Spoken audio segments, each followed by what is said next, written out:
प्यारे मित्रों, आइए आज जानते हैं पद्म पुराण के षष्ठी खंड में वर्णित गणेश जी की महिमा, स्तुति और उसका फल। एक दिन व्यास जी के शिष्य महामुनि संजय ने अपने सद्गुरुदेव को प्रणाम करके प्रश्न किया, गुरुदेव, आप मुझे देवताओं के पूजन का सुनिश्चित क्रम बताइए। प्रतिदिन की पूजा में सबसे पहले किसका पूजन करना चाहिए? तो व्यास जी बोले, संजय, विघ्नों को दूर करने के लिए सर्वप्रथम गणेश जी की ही पूजा करनी चाहिए। पार्वती देवी ने पूर्व काल में कार्तिकेय और गणेश नाम के 2 पुत्रों को जन्म दिया। उन दोनों को देखकर देवताओं को पार्वती जी पर बड़ी श्रद्धा हुई और उन्होंने अमृत से तैयार किया हुआ एक दिव्य मोदक पार्वती जी के हाथ में दे दिया। मोदक को देखकर दोनों बालक माता से मांगने लगे। तब पार्वती देवी ने पुत्रों से बोला, मैं पहले इनके गुणों का वर्णन करती हूँ, तुम दोनों सावधान होकर सुनो। इस मोदक के सूंघने मात्र से अमरत्व की प्राप्ति होती है। जो इसे सूंघता या खाता है वह संपूर्ण शास्त्रों का मर्मज्ञ और तंत्रों में प्रवीण लेखक, चित्रकार, विद्वान, ज्ञान विज्ञान के तत्व को जानने वाला और सर्वज्ञ होता है। इसमें तनिक भी संदेह नहीं है। पुत्रों, तुम में से जो धर्माचरण के द्वारा श्रेष्ठता प्राप्त करके आएगा उसी को मैं यह मोदक दूंगी। तुम्हारे पिता की भी इसमें सम्मति है। माता के मुख से ऐसी बात सुनकर परम चतुर स्कंद मयूर पर आरूढ़ हो तुरंत त्रिलोक की तीर्थों की यात्रा के लिए चल दिए। उतने मुहूर्त भर में सब तीर्थों में स्नान कर लिया। इधर लंबोदर धारी गणेश जी स्कंद से भी बढ़कर बुद्धिमान निकले। वे माता पिता की परिक्रमा करके बड़ी प्रसन्नता के साथ पिताजी के सम्मुख खड़े हो गए। फिर स्कंद भी आकर पिता के सामने खड़े हुए और बोले, मुझे मोदक दीजिए। तब पार्वती जी ने उन पुत्रों की ओर देखकर कहा, समस्त तीर्थों में किया हुआ स्नान, संपूर्ण देवताओं को किया हुआ नमस्कार, सब यज्ञों का अनुष्ठान तथा सब प्रकार के व्रत, मंत्र, योग और संयम का पालन, ये सभी साधन माता पिता के पूजन के 16वें अंश के बराबर भी नहीं हो सकते।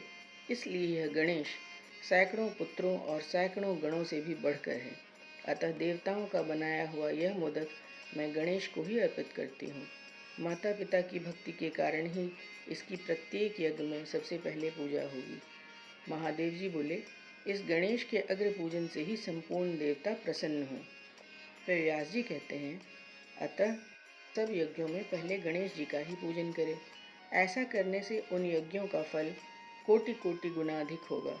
संपूर्ण देवी देवताओं का कथन भी यही। पार्वती ने सर्वगुणदायक पवित्र मोदक गणेश जी को ही दिया तथा बड़ी प्रसन्नता के साथ संपूर्ण देवताओं के सामने ही उन्हें समस्त लोकों में गणों का अधिपति बना दिया। इसलिए विस्तृत यज्ञों, स्तोत्र पाठों और नित्य पूजन में भी पहले गणेश जी की पूजा करके ही मनुष्य संपूर्ण सिद्धियां प्राप्त करता है। गणेश जी की स्तुति इस प्रकार करनी चाहिए। श्री गणेश जी, आपको नमस्कार है। आप संपूर्ण विघ्नों की शांति करने वाले हैं। उमा को आनंद प्रदान करने वाले परम बुद्धिमान प्रभु, भव सागर से मेरा उद्धार कीजिए। आप भगवान शंकर को आनंदित करने वाले हैं। अपना ध्यान करने वालों को ज्ञान और विज्ञान प्रदान करते हैं। विघ्नराज, आप संपूर्ण दैत्यों के एकमात्र संहारक हैं। आपको नमस्कार है। आप सबको प्रसन्नता और लक्ष्मी देने वाले हैं।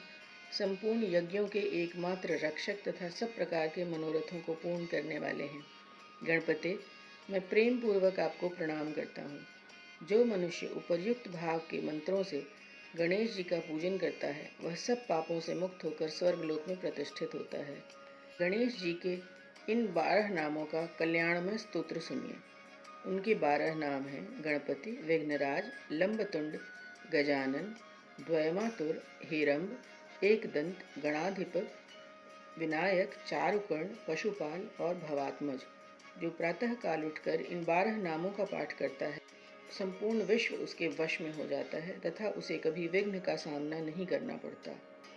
उपनयन, विवाह आदि संपूर्ण मांगलिक कार्यों में जो श्री गणेश जी का पूजन करता है वह सबको अपने वश में कर लेता है और उसे अक्षय पुण्य की प्राप्ति होती है।